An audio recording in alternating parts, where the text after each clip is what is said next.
So I think that right now, the expectations for how good the Chicago Bears are going to be in 2024 has gone a little bit too far. I came across a clip earlier today from FS1, and Nick Wright had the Bears being the best team in the NFC North over the Lions, who made it to an NFC championship last year, and over the Green Bay Packers, who have one of the best offenses in the NFL with Jordan Love coming into his second year. And so I'm not sitting here saying that Caleb Williams is going to be a bust or that I'm predicting him to be a bad quarterback.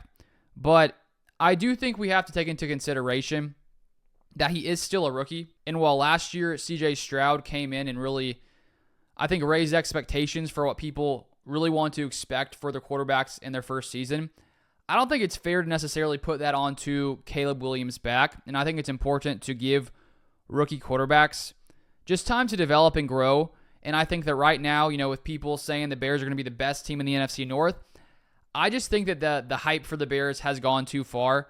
And when you look at this offense, there is no doubt they have a plethora of weapons. Rome Odunze, DeAndre Swift, Keenan Allen, DJ Moore. They have a pretty solid offensive line, even though if you look at their sack numbers last year, they look pretty bad. But Justin Fields, he just had an issue holding the ball way too long, had the longest time to throw in the NFL, which led to the third highest sack rate in the NFL. So I don't think that's going to continue with Caleb Williams. I don't think he'll have the same kind of issues. And if you look at the ESPN pass block win rate, the Bears were 5th last year in pass block win rate and 2nd in run block win rate. So there's no doubt there's so many positive things on this Bears offense. And when you look at just how bad Justin Fields was last year as a passer, 22nd passer rating, 29th completion percentage, 25th in EPA per dropback. If Caleb Williams can just be, let's say the 10th to 15th best quarterback in some of those categories, I think that this will be at least a 9-win team. And that's sort of my prediction for this year, or for this 2024 season, is the Bears being 9-8. But the talent in the rest of the NFC North and the quality of these other teams in the Packers and Lions is just too great for Caleb Williams to run away with the division in his first season. The Lions, the past 2 years, have the 5th best scoring offense in the NFL. Last year, the Packers had the 12th best scoring offense, even with a shaky start to the season. So I expect both of those offenses to be some of the best in the NFL.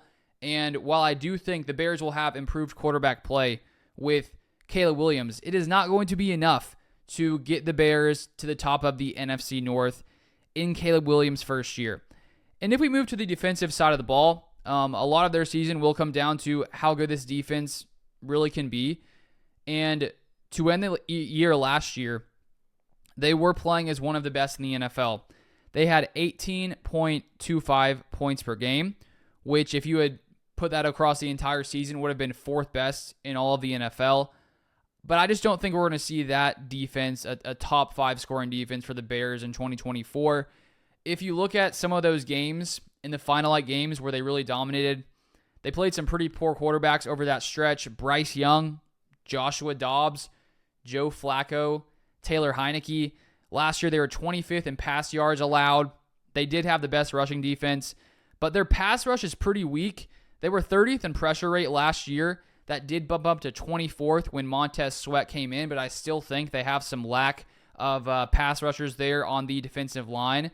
And so while this team was really good when it came to forcing turnovers, which is obviously very important, I think this is more of a middle-of-the-road type defense. I don't think this is a top-tier defense in the NFL in 2024. And then if you look at the Bears' schedule, they do have one of the easier schedules in the NFL.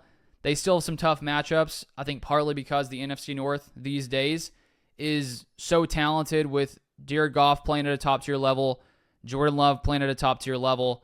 Those are going to be some good games later in the year. Packers Week 11 and Week 18, Lions Week 13 and Week 16. But outside of that, they do have some easier competition, facing the Titans, the Panthers, Commanders, Cardinals, Patriots, Vikings twice, with Sam Darnold leading the charge. And so I feel like a reasonable expectation for the Bears is like a 9-win season, which I feel like is good for a team that has barely been over 500 in the past 10 years. And of course, when you get the number 1 pick coming in and you have Caleb Williams throwing the kind of balls that he does, breaking out of the pocket, sort of looking like Mahomes, when you see that, your mind can't help but go to, oh, could he be, the in the range of outcomes of a potential Mahomes? And obviously, if Caleb Williams were to come in year 1 and be as good as Patrick Mahomes, then he could compete for the best in the NFC North. But personally, I just don't think that's going to happen. I think that's too much to put on a guy's shoulders. And I think that, maybe year 2, year 3, as he gets, his feet under him a little bit more, maybe he can compete with the Packers and Lions to try to win in the NFC North. But right now, I still see those teams ahead of the Chicago Bears.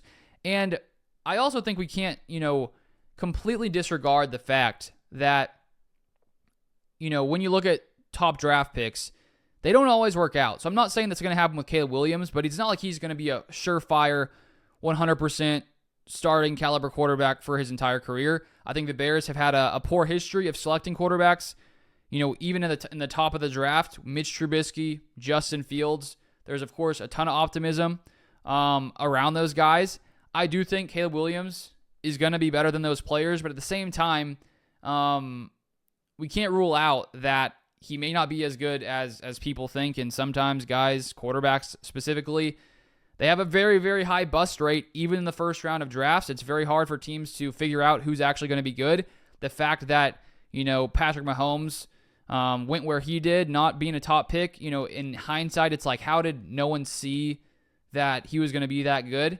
And so I think that probably there's those kind of expectations with Williams that, okay, well, maybe he can be as good as as good as Mahomes. And because of that, he got pushed up in the draft. And so I'm not here, being down on Caleb Williams. I'm just trying to temper expectations, at least for what I personally believe is going to happen. So if you want more NFL content, feel free to subscribe down below. You can also follow me on Twitter at LukeBeller3, and I'll see you guys next time.